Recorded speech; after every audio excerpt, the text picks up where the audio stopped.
We assume every piece of land on Earth belongs to someone. Somewhere, there's a government with a flag and a border. But an entire continent, 1.5 times the size of the United States, has never actually been divided. That continent is Antarctica, and the reason no single country controls it isn't because nobody wanted to. It's because 7 countries wanted to, all at once, and the world agreed to simply freeze the argument. 7 nations have formally claimed slices of Antarctica: Argentina, Australia, Chile, France, New Zealand, Norway, and the United Kingdom. Each claim is shaped like a slice of pie, a wedge running from the coastline down to the South Pole itself, based on a simple 20th century idea: whoever explored a coast first could claim everything behind it, all the way to the bottom of the Earth. None of these claims are recognized internationally.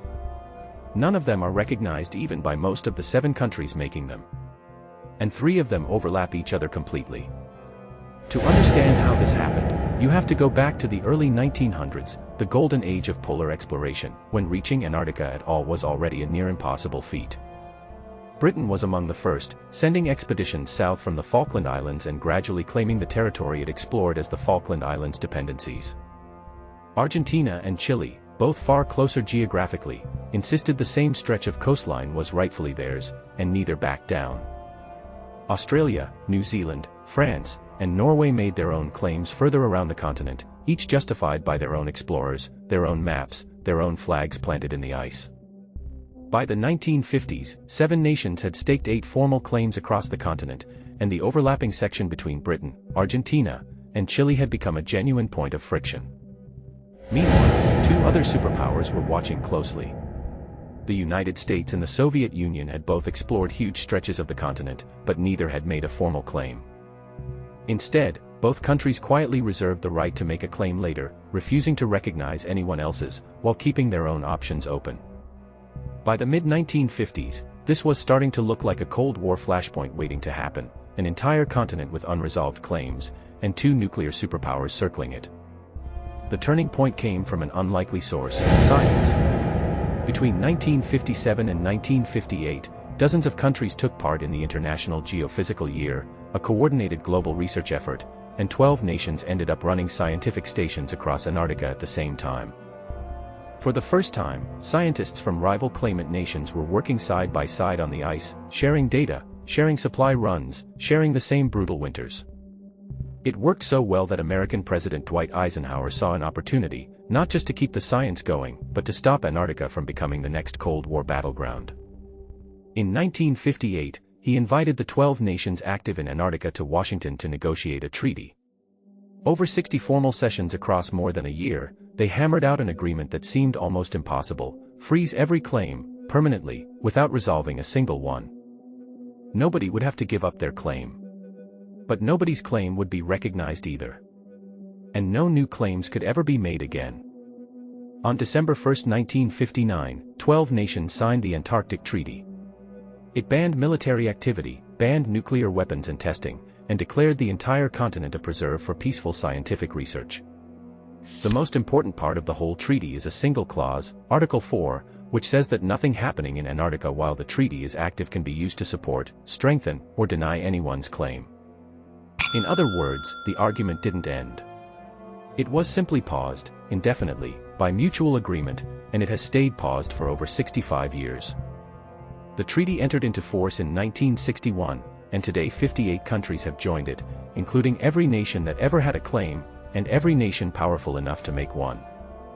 But freezing 7 claims wasn't quite the whole story. There was one more twist nobody expected: a piece of Antarctica that nobody had claimed at all. It's called Marie Byrd Land, a stretch of West Antarctica roughly the size of Mongolia, and it sits in the one gap between the British-Argentine-Chilean claims and New Zealand's Ross dependency that nobody ever got around to claiming. It's named after the wife of American explorer Richard Byrd, who first flew over the region in 1929, but even American exploration never turned into a formal American claim. In 1939, President Roosevelt actually instructed an American expedition to formally claim territory in Antarctica, and the paperwork was simply never finished before the Antarctic Treaty froze everything in 1959. So today, Marie Byrd Land holds a strange distinction: it's the largest single piece of land on the entire planet that has never belonged to any country, before or after the treaty. Even by Antarctic standards, it's remote. Much of it wasn't properly explored or mapped until well into the 20th century, buried under some of the harshest terrain on the continent. Naturally, a genuinely unclaimed piece of land, even a frozen one, attracts exactly the kind of person who wants to claim something no recognized country will contest. In 2001, an American man named Travis McHenry declared himself the ruler of Marie Byrd Land, founding a self-proclaimed micronation he eventually called Antarctica. It comes with the same catch every other Antarctic micronation claim runs into. Under the Antarctic Treaty, no country can recognize a new claim, so Antarctica has no legal standing whatsoever. It isn't the only attempt, either.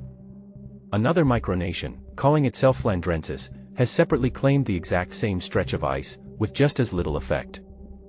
So Marie Byrd Land remains exactly what it's been since the treaty was signed, the largest unclaimed territory on the planet, and likely to stay that way for as long as the treaty holds.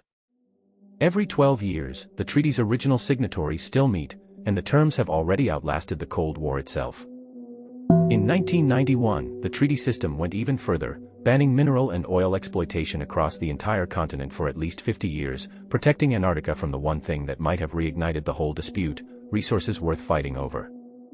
That ban is due for review in the coming decades, and as the ice melts and resource pressure grows worldwide, some analysts wonder whether the careful truce that's held for over 60 years could eventually be tested again. For now, though, Antarctica remains one of the strangest legal spaces on Earth, a continent where 7 nations claim ownership, 2 more reserve the right to, and 1 significant piece belongs to none of them at all. Northwest other place on the planet operates quite like this.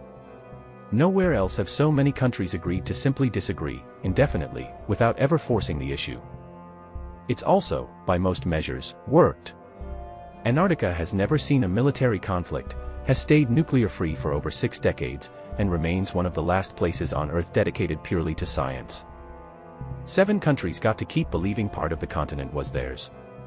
The rest of the world got to stop worrying it would become a battlefield. And nobody had to actually win.